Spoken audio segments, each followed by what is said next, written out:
You're 6 years old when you learn what it means to be unwanted, not unloved. Your mother loves you, but unwanted. You're standing in the hallway of your father's house in Bombay. Your real father, the one whose name you carry, whose blood runs in your veins. He doesn't know you exist. Your mother is a housemaid. She's beautiful, kind, and desperately in love with a man who will never choose her, because he's already married. You watch her clean his floors, serve his meals, smile when he passes. And you understand, even at 6, you are the evidence of her shame. Your mother tries to hide you when his wife is around. Stay in the servants' quarters, she whispers. Don't make noise. Don't let her see you. You obey. You're good at being invisible. But one day, Lady Mary sees you anyway. She's heavily pregnant, waddling through the garden. You're playing near the fountain. She stops, stares at you. You freeze. She looks at your face, your father's face, and her expression crumbles. She knows. Within a week, your mother is dismissed. No explanation. No severance. Just gone. You're 6 years old, and you've just learned that your existence ruins lives. Your mother takes you back to her family's village. There's no work, no money, no prospects. She does what she has to do to survive. And you learn to steal food from market stalls, to beg without looking like you're begging, to make yourself small. You're 7 when the fever comes. Your mother is sick, burning up, shaking so hard the cot rattles. You don't have money for a doctor. You don't have money for medicine. You hold her hand and pray to gods you're not sure are listening. She survives. Barely. But something changes in her after that. The light in her eyes dims. She stops singing. She stops smiling. She just endures. And you realize, this is what happens to women who love the wrong men. They fade. Then, miraculously, your father comes. You're 8 years old when he arrives at the village. His wife, Lady Mary, has died in childbirth. The baby, a girl, survived. He's broken, destroyed, drowning in guilt. And he remembers your mother. He begs her to come back, not as a maid, as his wife. I should have chosen you from the beginning, he says. Let me make this right. Your mother looks at him, at you, at the life of poverty stretching endlessly ahead. She says yes. You should be happy. You're going to live in a big house. You'll have food, safety, a father. But when you arrive, you see her. Edwina. Your father's legitimate daughter. She's a baby. Small, delicate, perfect. And the way your father looks at her, he never looks at you like that. You learn the rules quickly. Edwina is the precious one, the heir to the Sharma name, the daughter who matters. You're the shameful secret, the reminder of his infidelity. He's kind to you. He provides for you, but he never claims you as his daughter. Not publicly, not in the ways that count. When people ask, who is this? He says, Kate, my ward. Not my daughter. Never my daughter. Edwina calls him Papa, Tatko. You call him Sir. Edwina gets new dresses, music lessons, attention. You get hand-me-downs and errands. And your mother? She pretends not to notice, because she's finally safe, finally respectable, and she can't risk losing it. So you swallow your hurt. You bury your resentment, and you become Edwina's protector. Because if you can't be loved, at least you can be useful. You're 10 when you realize Edwina is fragile. She cries easily. She's afraid of the dark, of strangers, of being alone. Your father coddles her. Your mother hovers over her. And you become the strong one. When Edwina has nightmares, you hold her. When she's scared, you comfort her. When she needs anything, you provide it. It's easier than being jealous. It's easier than admitting how much it hurts that no one takes care of you. Your father dies when you're 14. Suddenly, a heart attack. No warning. And just like that, you lose the man who never fully claimed you. You don't cry at the funeral. You can't. Because Edwina is sobbing, and your mother is catatonic, and someone has to hold things together. So you do. You're 14 years old, and you're the head of the family now. The money runs out within a year.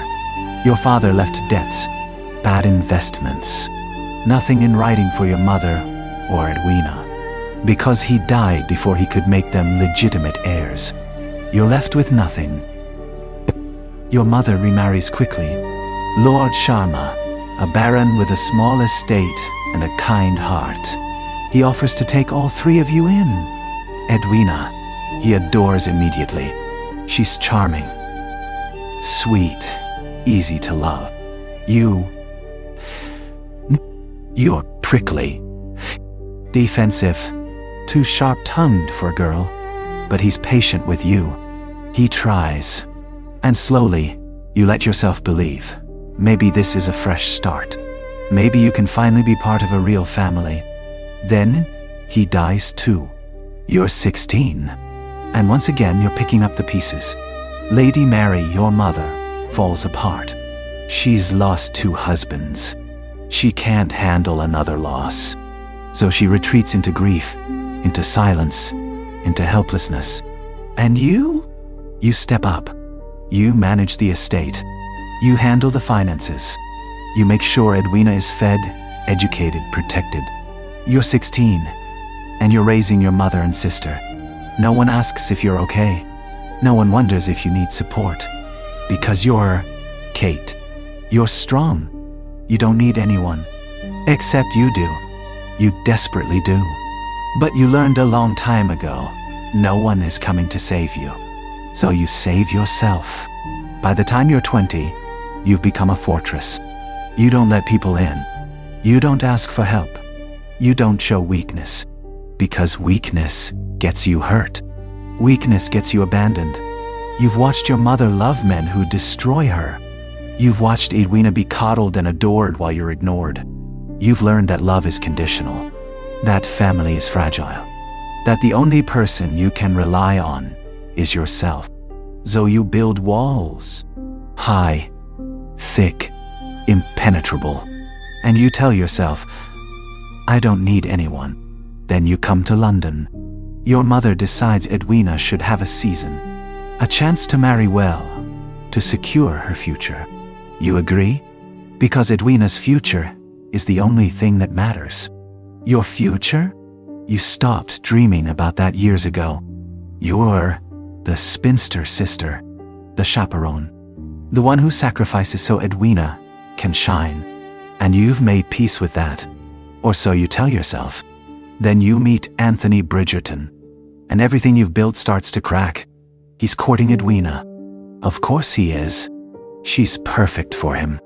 Beautiful, accomplished, agreeable. You should be happy. This is what you wanted. A good match for your sister. But Anthony Bridgerton is wrong. He's cold, calculating. He doesn't love Edwina. He doesn't even see her. He just wants a suitable wife. A transaction. And you'll be damned if you let your sister marry a man who doesn't love her. So, you challenge him. You call him out. You refuse to let him charm his way into Edwina's life. And he hates you for it. Good. You hate him too. Except you don't. You want to. God, you want to. But the more time you spend with him, the more you see cracks in his armor too. He's not just cold. He's terrified. He's not just calculating. He's drowning in responsibility. He's carrying the weight of an entire family on his shoulders, just like you. And he's convinced he's going to die young, just like his father. You understand that. You understand him. And that's, dangerous. You try to keep your distance. You remind yourself, he's courting Edwina. He's going to marry Edwina. You're just the obstacle, the annoying older sister. But then, there are moments. Moments when he looks at you like he's seeing you for the first time. Moments when you argue, and the air crackles with something that isn't anger. Moments when you're alone together, and every instinct screams, run. But you can't move. You tell yourself it's nothing. You're lying. You're in the library at Aubrey Hall when it happens. You and Anthony are alone. The rain is pounding outside. You're arguing. Again. About Edwina. About duty. About love. You don't know anything about love, he snaps. And you do? You fire back. You're so terrified of feeling anything that you've turned yourself into stone. At least I'm not sabotaging my sister's happiness out of spite. The words hit like a slap. Spite. Your voice shakes. I've given up everything for Edwina. My childhood, my future, my wife. I'm trying to protect her from marrying a man who doesn't love her. Love is irrelevant. Marriage is a duty. No, you say quietly. Love is the youngling thing that matters. And if you can't see that, you don't deserve her. He stares at you, his jaw tight, his eyes blazing. And then he says, the thing that breaks you. You're right. I don't deserve her. There's a long silence. I don't deserve her, he repeats, voice rough. Because I don't love her. Your heart stops. I love you. No. Oh. No. This can't be happening. You're shaking your head, backing away. You don't. You can't. I do, he says, stepping closer. I've tried not to. God knows I've tried. But I can't stop thinking about you. I can't stop. Stop. Didim. Your voice cracks. You're courting Edwina. You're going to marry her. This doesn't exist. Kate. No. You're shouting now, tears streaming down your face. I have spent my entire life making sure Edwina has everything she needs. I have sacrificed everything for her. I will not, cannot, be the reason she loses this. She doesn't love me either.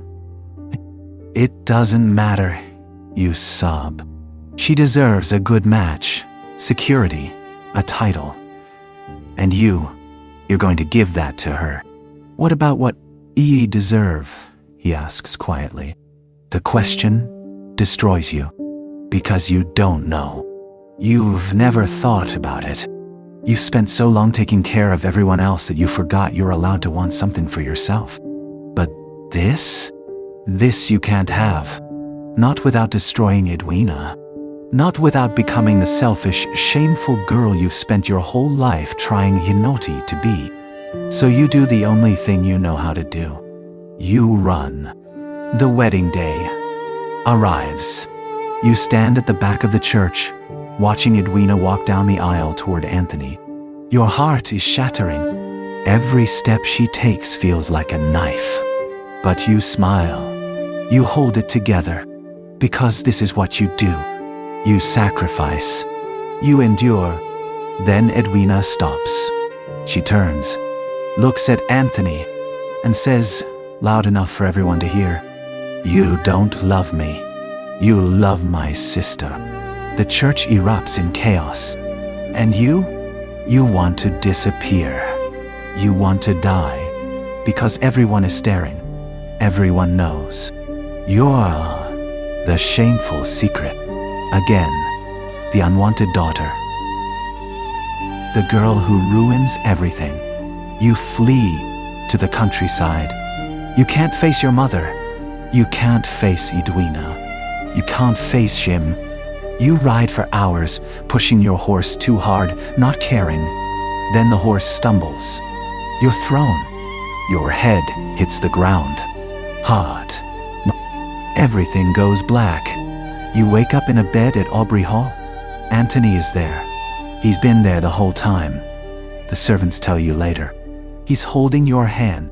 His eyes are red. He looks destroyed. You're awake. He breathes. Thank God.